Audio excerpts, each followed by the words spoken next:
What's up guys, and welcome back to another budget car. This is a Vauxhall. I've never had a Vauxhall in my life. It suddenly occurred to me the other day when I was looking around for anything that was, in my opinion, a bit of a bargain, something I haven't had before, because as you know, this is all about cars I haven't had and choosing and deciding long term what I want. And it suddenly occurred to me, as I said, that I've never had a Vauxhall in my life, and I've been driving for 30 years, which I don't know why, it's just never happened. And then this turned up quite locally. I have looked at Vauxhall Corsas, this new shape, before, because I think they look kind of cool, really, for the money that you have to pay for them. This is a 2009 1.4 Club Petrol, which I picked up about a week ago, quite locally again, which is always nice for me. As I said in my previous video, it's done 102,000 miles, and it's in what I would call above standard, above average, shall we say, condition. There doesn't seem to be any nasty dents on it, any nasty scratches, as you can see down the sides there. What else can I tell you? Two-door. Every car I've had that I can remember in the last couple of months, apart from the Mercedes and the Fiat, has been a two-door. I don't know if that's a subconscious thing for me or what, but I just think for a base car that looks pretty hot, with the two doors. The wheels are nothing to shout about, to be honest, but I mean, it's, as I said, a base car. If you just passed your test, you wanted something a little bit out of the ordinary, a little bit sporty looking at least, you could do a lot worse than one of these, because it's a 1.4, really cheap insurance, really good petrol, miles per gallon rather, and it should, in theory, last you a fair while. And parts are crazy cheap for these, because it's Vauxhall, they're always going to be quite cheap, the parts for these. What else? There's a couple of little bits that are missing, which annoy me. The coil pack cover is missing off the engine, which is bloody annoying, and the towing eye cover is missing off there.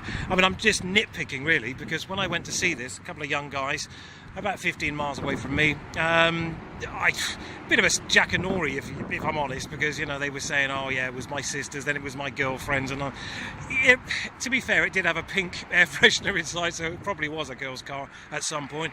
They tend to be these little cars, because as I said before, you pass your test, you're looking around for something that's newish, and they seem to offer really good value for money, because this is less than £2,000, and I think for a 2009 that's pretty good. All right, it's done above average miles.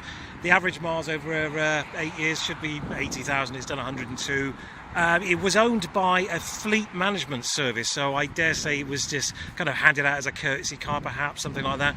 But it does have a kind of a strange service history, in the respect that it was done by Halfords, and they changed the cam chain at 80,000 miles. Fantastic news for me, or potential buyers, of course, because even though they say the cam chains are supposed to last the lifetime of the car, I think, and general consensus these days is 100,000 miles, think about it at least, I'm not sure, German cars perhaps not, but BMWs are known, it's not the chain that goes, it's the tensioners, and as we all know, belts and chains, timing belts, if they go, the engine goes, that's the end of the car, pretty much, unless, it's worth having the engine rebuilt. I've actually been a victim of that a long time ago on a Peugeot 205 GTI. The timing belt went on that, and that wasn't cheap to fix, but I did it. Didn't have a lot of choice in those days, I couldn't really just let it die. It was a beautiful car. Sometimes wish I still had it. Yeah, as I said, nice little car. If you wanted it as a base car, you could quite easily make it look a little bit more sporty. You could lower it maybe 30-40 mil, tint the back windows, put some nice wheels on it, a couple of little things like that, because there's nothing wrong with it. Let's have a little look inside while we're here. I haven't upgraded the headlights like I normally do in the last few videos, because I haven't had the time. I haven't had it long enough, to be honest. But just like the Suzuki Swift Sport, it's a nice place to be, compared to the 2000, I'm going to compare it to the 2008 207 GTI again, because I just think that's much more modern looking, in my opinion. Even the gear stick. Seats, that's a base car, as I said, but they do have a little bit of side support on the bolsters there, which, that's again, for a base car, that's pretty shit hot. Steering wheel controls, Bluetooth, auxiliary inputs, digital and analog displays. All I've done so far is put some mats in it. Now, driving wise, there's one thing that I've noticed driving this car which really pisses me off, and that is this thing here. not because I don't like it, because it reflects. I don't know if you can see that. It reflects off the windscreen constantly. Doesn't matter if it's dusk or dawn or sunny, raining, it's always there. It reflecting at you, and it catches your eye quite a lot. And although I like the design of this, to be quite honest, this kind of brushed aluminium plastic look, I think perhaps they should have stopped it here, because it, as I said, it's just reflecting off there, and it's bloody annoying. Nice big glove boxes there, piano black door handles, you know, as I said, sporty-ish kind of gear stick there. It's a nice little place to be, you know. I've been in a lot worse places. It doesn't have front fog lights, because you wouldn't expect it to on a base model, but I think, as with a lot of cars, if you really wanted to, you could probably put some in. Let's try and get that focus. You could probably put some in if you really wanted to. As I said, as a base car, if you just wanted something for a couple of grand that was modern, newish, and is going to be relatively reliable, and if it's not, then the parts are going to be cheap, then Vauxhall Corsa, why not? You know, the VXR version of this is a beast of a car, so I hear. I almost bought, not so long back, the 1.4 version of this, but with the turbo, because I've heard some very good news, very good things about that rather, and the 1.6 turbo. But I didn't get it in the end. It was just too expensive for me. My budget doesn't stretch that far, as I said, you know, but just generally speaking, the lines of this car, for what you're getting, your money's worth, as it were, I like it. I mean, as I said, it's a couple of grand will get you one of these. You could probably get it even cheaper if you were to get it from an auction. I've never bought a car from an auction, if I'm honest. I've heard so many bloody horror stories about auctions that I've never had the bottle to go and do it. And I know I could probably, you know, even perhaps make some money buying selling cars if I was to do that, but that's not what it's about for me. It's all about experience, as it were, and I'm doing all right, you know. At the end of the day, I haven't lost too much money. I haven't made anything, but I haven't lost too much, and it's been fun testing out all these new cars, you know. I sold the Suzuki Swift Sport, just in case you're wondering, last week to a young girl. I couldn't tell you why. I just literally, I whacked it onto a Facebook selling group, I think, and I just sold it within a day. Literally 3 hours, somebody came and bought it. Perhaps I should have asked more for it, you know, I don't know.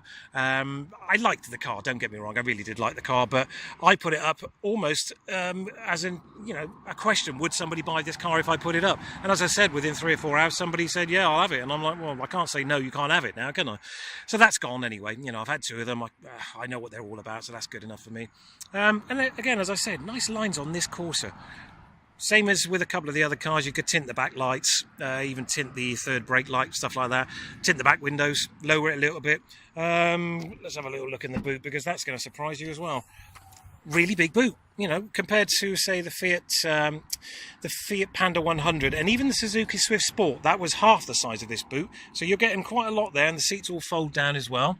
Passenger headrests. A nice little place to be, you know, and you get a real proper job spare wheel, you know, none of that compression kit to pump your wheel up, or one of those space saver, you know, European thingies. So, I mean, generally speaking, marks out of 10, I would probably give this a solid 7, to be honest. I mean, I'd love to have a go in the VXR. I'd love to have a go in the 1.4 turbo, because the one negative about this, really, for me at least, is it's slow. It's real slow, you know. It's only a 1.4 after all, 5-speed. So I'd like to see what the turbo and the VXR are like in comparison, you know, because you get a lot more toys and stuff, but it's painfully slow. But that's probably the reason why the insurance is so cheap, and the road tax and everything else is dirt cheap. So, you know, it swings and roundabouts, isn't it, really? You know, at the end of the day, you buy a cheap car to get you around, and it doesn't cost you the earth, especially as a young driver. I imagine insurance is going to be bloody hectic on new cars. Talking of driving it, I was, again, very, very impressed with the driving in this. The quietest cars I've had so far, I would say, were probably the BMW convertible, which is surprising to say for a convertible, but that was really quiet and smooth, you know, and that had done 130,000+ miles. And the Mercedes, of course, the Mercedes is going to be cathedral quiet. That was just really, really nice and smooth. But if I'm 100% honest, I would put this on a par with the Mercedes. I know that's a really bizarre thing to say, but with the windows up and you're just rolling along in this thing, it is incredibly quiet. You don't hear any knocks or rattles. It soaks up the bumps in the road really, really well. You would think you were in a much more expensive car than a couple of grand's worth of Corsa, which is 8 years old and done 100,000 miles, you know. I'm curious, if I'm honest, to see what a new shape Astra would be all about, because I think they look nice as well, and they're tumbling down in price. And if this little Corsa is really nice to drive and smooth and quiet as it is, I'd love to see what the Astra is like in comparison. I'm never going to go and buy myself a Vectra just because of the stigma attached to that, but I'd like to have a go on the one of the nice sportier Astras. Ideally the VXR, but again, even for me, insurance on that is a bit, yeah, you don't want to wasting your bloody money on that kind of stuff, really. I'd like to have a go in one, so maybe I'll find a mate who's got one. One other little thing that I did notice was the exhaust tip here. That seems to be incredibly close to the back bumper. I'm not sure if that's supposed to be like that. If you've got one of these and yours is different, let me know, because that's quite a curiosity. As I said, it looks like it's burnt into the plastic a little bit there, which I don't know. I can't say too much about it. I've had it a week, so it's not really much to say that I know about. All I've done so far is I've painted the front calipers and the rear drums, because they were a little bit rusty and just looking a bit shabby, and I took off, as normal, I took off the windscreen wipers and I sprayed them gloss black and put them back on again, and now they look like new, because as often with any car that's over 4 or 5 years old, the windscreen wipers tend to look like shit. And to be quite honest, this little scuttle panel here and the windscreen wipers, people do notice. I mean, I notice it as soon as I go and see a car. I don't know why it stands out, but it does, and it's a half an hour job, and it really does make all the difference, in my opinion. So anyway, there she is, the 2009 Vauxhall Corsa 1.4 Club petrol. And it's a couple of grand. We'll pick you up one of these. If you've got one and you want to just chime in with any comments in the comment section below, I'm always happy to read any kind of comments, really, because it just shows that people are watching and, they maybe got some advice. If you want to buy one of these and you've got any questions I haven't covered, by all means, just drop it in the comments. And if it's something I don't know, I'll go out and have a look at the car for you and I'll tell you. But as I said, I think for a couple of grand, that's a cracking bit of bloody value for money, that.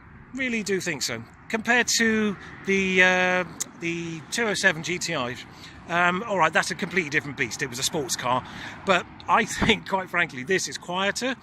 It's more refined. It looks almost as sexy. It's never going to win in a race, of course, but this is a couple of grand, and the 207 GTI is 250, 2.5 grand, and that's why I want to have a go in the VXR, because I want to see how it would compare to the 207 GTI, or even the 1.6 turbo one of these. I'd like to have a go in, just so I can compare it to the Suzuki Swift Sport and the 207 GTI. This isn't going to win any races. It's painfully slow. That's the first thing I noticed about it.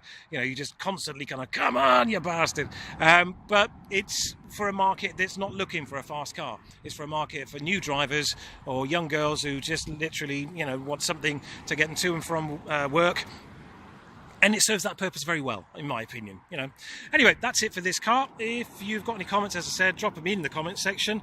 And thanks for watching. Cheers.